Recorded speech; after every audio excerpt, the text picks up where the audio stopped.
ओम प्रकाश राजभर की चुनावी जनसभा में उमड़ा भारी जनसैलाब।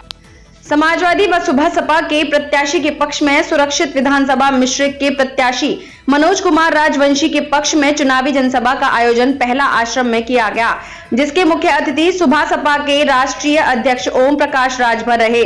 पूर्व मंत्री समाजवादी पार्टी रामपाल राजवंशी भी उपस्थित थे, जो कि प्रत्याशी मनोज कुमार के पिता हैं। इस रैली में हजारों कार्यकर्ताओं के साथ कार्यक्रम का शुभारंभ दिन के 1 बजे प्रारंभ हुआ। इस कार्यक्रम में ओम प्रकाश राजभर ने जनता से सुबह सपा के चुनाव चिन्ह छड़ी पर बटन दबाने की अपील की और साथ साथ भारतीय जनता पार्टी की योगी सरकार पर हमला बोलते हुए ओम प्रकाश राजभर ने कहा कि केंद्र में नरेंद्र मोदी सरकार, जो कि बार बार यही कहती है कि अच्छे दिन आएंगे, मगर जनता के बुरे दिन आ गए। मोदी जी कहते हैं देश नहीं बिकने दूंगा, मगर एयरपोर्ट बेच दिए, रेलवे बेच दिया, लाल किला बेच दिया। उन्होंने किसानों की फसल को नुकसान पहुंचा रहे आवारा गौवंश के बारे में चुटकी लेते हुए कहा कि योगी जी के ललका सांड किसानों को जीने नहीं दे रहे हैं, इनसे पीछा छुड़ाना है और नारा दिया अब की जीतेगी छड़ी, भाजपा की खटिया खड़ी। साथ ही साथ मजाहिया अंदाज में कहा कि 10 मार्च को गाना बजेगा चल सन्यासी मंदिर में। इस चुनावी सभा में समाजवादी पार्टी व सुबह सपा संगठन के सभी पदाधिकारी उपस्थित रहे, जिनमें साध्वी मंगला, पूर्व विधायक रामलाल रावत, पूर्व विधायक बाल गोविंद, प्रधान लोकनाथ मौर्य, गुड़ व्यापारी कमलेश मौर्य, केपी सिंह अर्कवंशी, बाबा ननकुदास अर्कवंशी व हजारों की संख्या में कार्यकर्ता व समर्थक उपस्थित रहे।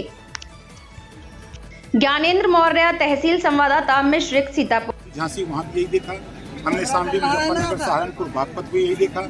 हम जहाँ भी जा रहे हैं वहाँ यही स्थिति मिल रही है कि पूरा जैसे एक कवि ने लिखा है कि खोज खोज हथियार भगावा ऐसे सब कुलायल बा, पता न पावा दियनी के पियनी तरसार लुकायल बा। इसे कंप्यूटर मान रहा है अपना, इससे आपकी कोई लड़ाई नहीं, कोई बिल्कुल। मैं आज भी कह रहा हूँ कि हमारे जिस तरह का जनसमर्थन मिल रहा है, वो जनसमर्थन से घबरा करके गोरखपुर से गुंडे बनारस भेजे गए। जब चुनाव आयोग ने गाइडलाइंस दिया है कि 3 आदमी नामांकन में अंदर जाएगा बैरिकेड के अंदर, तो ये सैकड़ों लोग कैसे अंदर चले गए? तो योगी के इशारे पर गोरखपुर से गुंडे भेजे गए और डीएम कमिश्नर के इशारे पर वहां नामांकन कक्ष के सामने लोगों को कैसे पहुंचाया गया? सवाल खड़ा होता है। तो वहां जिस तरह की हुक्की की गई, जिस तरह हमारे ऊपर कारण पकड़ा गया, मारपीट की गई, तो ये क्या दिखता था? और वहाँ ये कहा गया कि गोली मार दूंगा, मारा उसको गोली साले। मतलब जो भाषा उन लोगों ने बोला, ये किसी पढ़े लिखे लोगों की, वकीलों की बोली नहीं हो सकती। ये सब समाज के लोग ऐसा नहीं बोल सकते। ये योगी जी हमसे घबराए हुए हैं।